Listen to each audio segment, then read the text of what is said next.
Bon, les gens, j'ai besoin de vous. Dites-moi tout. Pilule rouge ou pilule bleue?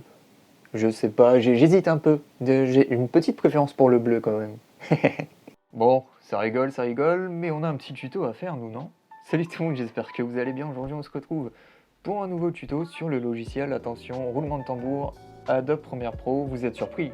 Absolument pas. Ce tuto, il va être très spécial, puisque c'est encore un tuto que je recycle. Et ouais, je suis un connard. Non, vous allez voir que c'est un effet qu'on avait vu auparavant sur le logiciel Sony Vegas. Ça va être un petit effet de tremblement pour donner un peu plus de dynamisme à vos vidéos. Bref, je vais vous mettre un petit extrait pour que vous puissiez voir. C'est parti.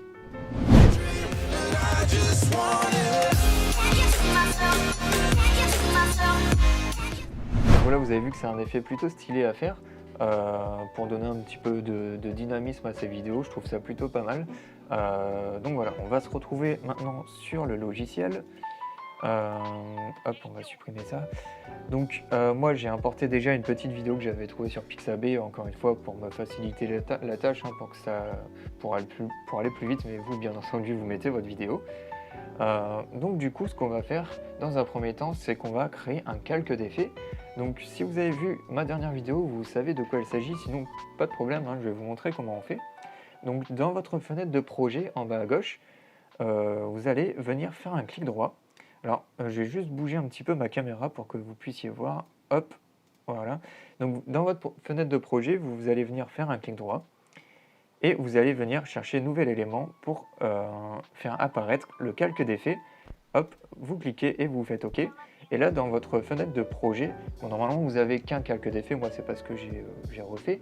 Mais hop, vous avez calque d'effet qui est apparu et vous allez venir le glisser tout simplement sur votre timeline au-dessus de votre vidéo en question. Je vais juste remettre ma caméra. Hop, voilà, vous mettez votre calque d'effet au-dessus de votre vidéo.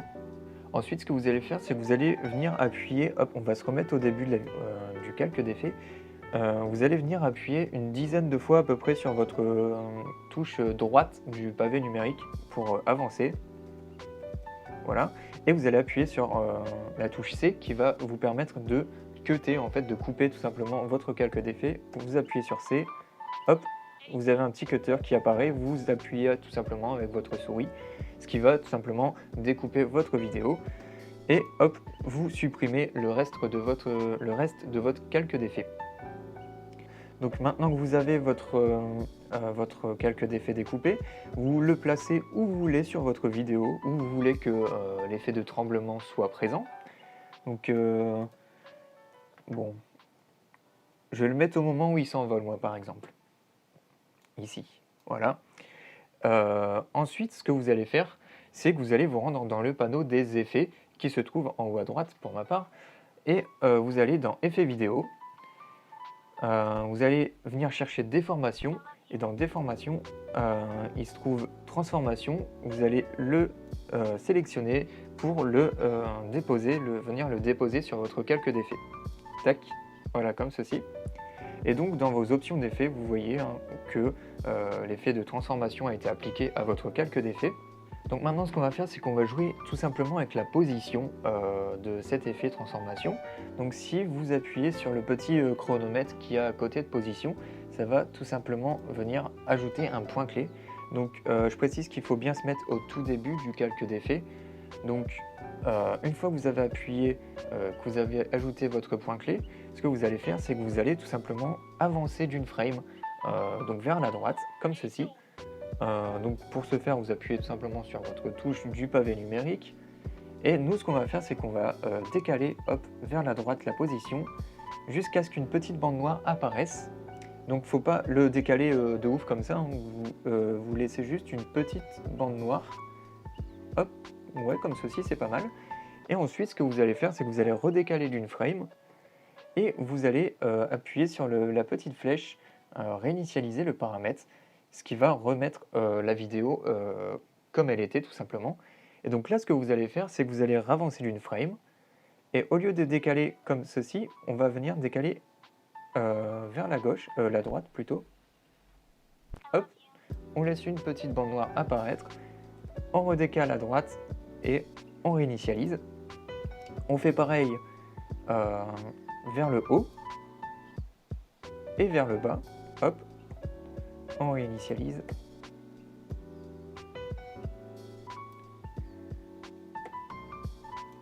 Comme ceci. Donc voilà, une fois qu'on a fait ces points clés pour la position, maintenant on va aller modifier l'échelle. Donc on va se remettre au tout début du calque d'effet, hop, et comme pour la position, on va venir appuyer sur le petit chronomètre pour activer une animation et pour ajouter un point clé. Donc pour l'échelle, on va commencer par se mettre à 110, 110 c'est plutôt pas mal, et on va venir se retrouver à l'avant-dernier point clé de la position pour venir appuyer sur ajouter, supprimer une image clé. Vous faites ceci, ensuite vous redécalez d'une frame pour être au niveau du dernier point clé de la position et on fait réinitialiser pour retourner à 100%. Donc là, à partir de ce moment-là, vous voyez que l'effet de tremblement est quasiment terminé. Voilà, donc une fois qu'on a fait tous ces petites modifications de position et d'échelle, l'effet est quasiment terminé, mais nous, on va venir rajouter un petit peu plus de dynamisme, de peps à cet effet, en rajoutant un effet de flou. Et ça tombe bien, puisqu'avec l'effet de transformation, on peut directement le faire grâce à l'angle d'obturateur.